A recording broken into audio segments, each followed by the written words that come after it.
নমস্কাৰ D news প্লাজৰ সকলো দৰ্শকলৈ মই প্ৰীতি আৰু শুভেচ্ছা জ্ঞাপন কৰিছোঁ। বৰ্তমান মই উপস্থিত আছোঁ আমগুৰিৰ ভৱেন শইকীয়া আৰু পূৰবী শইকীয়াৰ বাসগৃহত। তেখেতসকলৰ একমাত্ৰ কন্যা দৃষ্টি শইকীয়া, তেওঁ বিহপুৰীয়া চন্দেশ্বৰ বৰুৱা স্মৃতি জাতীয় বিদ্যালয়ত তেওঁ বৰ্তমান নৱমমান শ্ৰেণীত অধ্যয়নৰত। এওঁ বিশেষকৈ কেন্দ্ৰীয় চৰকাৰৰ ক্ৰীড়া আৰু যুৱ পৰিক্ৰমা বিভাগৰ অধীনত ফিট ইণ্ডিয়া কাৰ্যসূচীৰ লগত সংগতি ৰাখি অসম টাইকোৱাণ্ডো একাডেমীৰ যি ৭ম ৰাষ্ট্ৰীয় টাইকোৱাণ্ডো প্ৰতিযোগিতা অনুষ্ঠিত হৈছিল যোৰহাটত, সেই প্ৰতিযোগিতাত এওঁ ৰূপৰ পদক লাভ কৰি গাঁওখনৰ লগতে অঞ্চলটো তথা আমাৰ জিলাখনলৈ গৌৰৱ কঢ়িয়াই আনিছে। মই অকণমান তেওঁৰ লগত কথা পাতিম। এয়া দৃষ্টি শইকীয়া, তোমাক আমাৰ ডি নিউজ প্লাজৰ তৰফৰ পৰা অভিনন্দন জ্ঞাপন কৰিলোঁ। এতিয়া তুমি কোৱাচোন, তুমি সমান্তৰালভাৱে ধৰা পঢ়াৰ ক্ষেত্ৰতো জড়িত হৈ আছা আৰু তাৰ সমান্তৰালভাৱে এই খেলৰ জগতখনৰ লগতো তুমি আগবাঢ়ি গৈ আছা, কি ক'বা? হয়, মই টাইকোৱাণ্ডো খেলৰ লগত জড়িত হৈ আছোঁ আৰু মই বহুত সৰুৰ পৰাই খেল খেলি আহিছোঁ। টাইকোৱাণ্ডো 7 বছৰে হৈছে মোৰ এতিয়া খেলা আৰু এনেকৈ খেলি গৈ থাকিম। এতিয়া মই 7 গুডউইল নেশ্যনেল গেমত মই অংশগ্ৰহণ কৰিছিলোঁ, তাত মই ৰূপৰ পদকেৰে মই পাই আহিছোঁ। হয়, ইতিমধ্যে তুমি কেইখন এনেকৈ ৰাষ্ট্ৰীয় খেলত তুমি অংশগ্ৰহণ কৰিছা? হয়, মই এতিয়ালৈকে 3খন হৈছে। এখন হায়দৰাবাদত হৈছিল, এখন মধ্যপ্ৰদেশত হৈছিল আৰু এতিয়া এখন যোৰহাটতে অনুষ্ঠিত হৈছিল। আৰু ইয়াতে সৰ্বমুঠ কিমানগৰাকী মানে প্ৰতিযোগী অংশগ্ৰহণ কৰিছিলে? ইয়াত বহুত কৰিছিলে, এনেকৈ হেৰি কৰা নাই আৰু কিন্তু বহুত আহিছে, মানে বাহিৰৰ পৰা আহিছে তেনেকুৱা। গতিকে এওঁ দৃষ্টি শইকীয়া সমান্তৰালভাৱে তেওঁ অধ্যয়নৰ লগত জড়িত আৰু তাৰ সমান্তৰালভাৱে ক্ৰীড়া জগতৰ লগতো জড়িত হৈ আছে। গতিকে ই আমাৰ কাৰণে এটা শুভ লক্ষণ, যিহেতু টাইকোৱাণ্ডো এটা সৰু খেল নহয়, যিটো খেলত যথেষ্ট অনুশীলনৰ প্ৰয়োজন আছে। আৰু এই ক্ষেত্ৰত মই তেওঁৰ অভিভাৱকৰ লগতো অলপ কথা পাতিম, যে ভৱেন শইকীয়া আৰু তেওঁৰ মাতৃৰ পূৰবী শইকীয়া আছে আৰু তেওঁৰ পৰিয়ালৰ বাকী কেইবাগৰাকীও সদস্য আমি ইতিমধ্যে লগ পাইছোঁ। আমি তেখেতসকলৰ পৰা অকণমান মনৰ অনুভৱটো জানিম। হয়, ডি নিউজ প্লাজলৈ মই সৰ্বপ্ৰথমে ধন্যবাদ জ্ঞাপন কৰিছোঁ। আমাৰ গৃহত আহি আজি আমাৰ লগতে আমাৰ ছোৱালীক চিনাকি কৰি দিয়াৰ পাছত অশেষ ধন্যবাদ জ্ঞাপন কৰিছোঁ।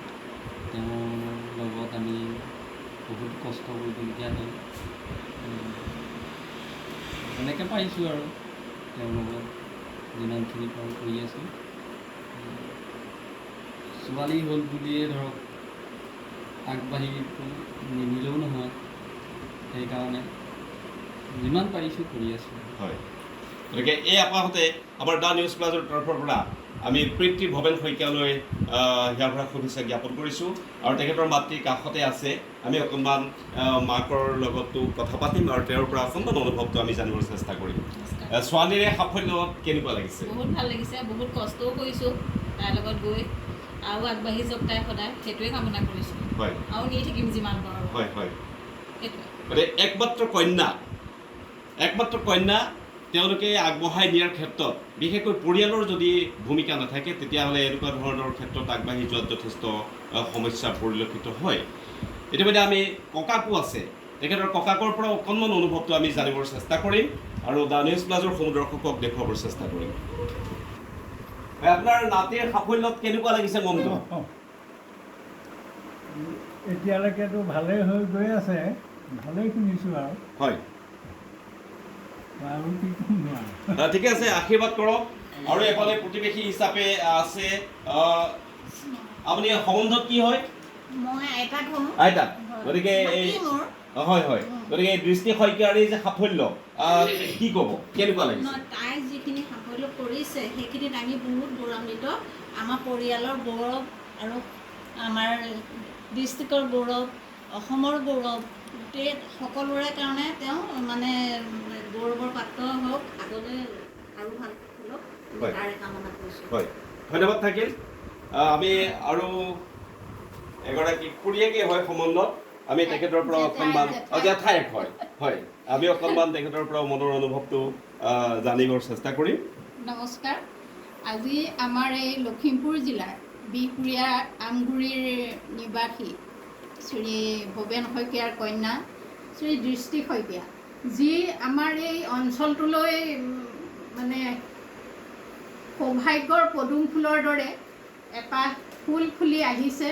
সুদূৰ ভৱিষ্যতে যাতে তাই এই অঞ্চলটো জিলিকাই উঠায় আৰু তাইক আমি আশীৰ্বাদ, তাইলৈ ধন্যবাদ আৰু সকলো তৰফৰ পৰা তাই যাতে আগবাঢ়ি যাব পাৰে সেইখিনি আমি ভগৱানৰ ওচৰত প্ৰাৰ্থনা জনাইছোঁ আৰু তাইক আমি মনোবলেৰে আগবাঢ়ি যাবলৈ উৎসাহ যোগাই ওচৰ চুবুৰীয়া হিচাপে কামনা কৰিছোঁ। এয়াই মোৰ তাইৰ প্ৰতি অনুপ্ৰেৰণা। হয়, ধন্যবাদ। যিহেতু এটা কথা আমি জনাবই লাগিব, কন্যা সন্তানৰ প্ৰতি অভিভাৱকসকলে কেতিয়াবা দেখা যায় যে ইমান গুৰুত্ব আৰোপ নকৰে বা কন্যাক পঢ়ুৱালে বা এনেকুৱা ধৰণত আগবঢ়াই নিলেনো কি হ'ব, গতিকে সেইটো এটা ভুল ধাৰণা।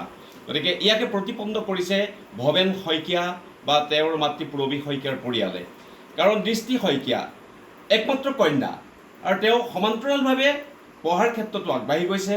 এইবাৰ তেওঁ 9ম শ্ৰেণীত অধ্যয়নৰত আৰু আনহাতে টাইকোৱাণ্ডোত বৰ্তমান যি ৰাষ্ট্ৰীয় যুৱ পৰিক্ৰমাৰ যি ৰাষ্ট্ৰীয় খেল, এই খেলত তেওঁ অংশগ্ৰহণ কৰিছে। গতিকে অংশগ্ৰহণ কৰি আমাৰ সমগ্ৰ অঞ্চলটোৰ লগতে লখিমপুৰ জিলাখনলৈ গৌৰৱ কঢ়িয়াই আনিছে। সেয়েহে আমি এনেকুৱা দৃষ্টি শইকীয়া আৰু ওলাওক, তেওঁ আগবাঢ়ি যাওক, তেওঁৰ ভৱিষ্যত যি পৰিকল্পনা আছে, গতিকে এগৰাকী সুসন্তান খেলুৱৈ হৈ যাতে আমাৰ দেশখনৰ গৌৰৱ অক্ষুণ্ণ ৰাখিব পাৰে, এই আমি তেওঁলৈ অভিনন্দন জনাই এই প্ৰতিবেদন আগবঢ়ালোঁ। ধন্যবাদ। যিকোনো খবৰৰ বাবে যোগাযোগ কৰক 7099017330 লগতে 7099017110 নম্বৰত।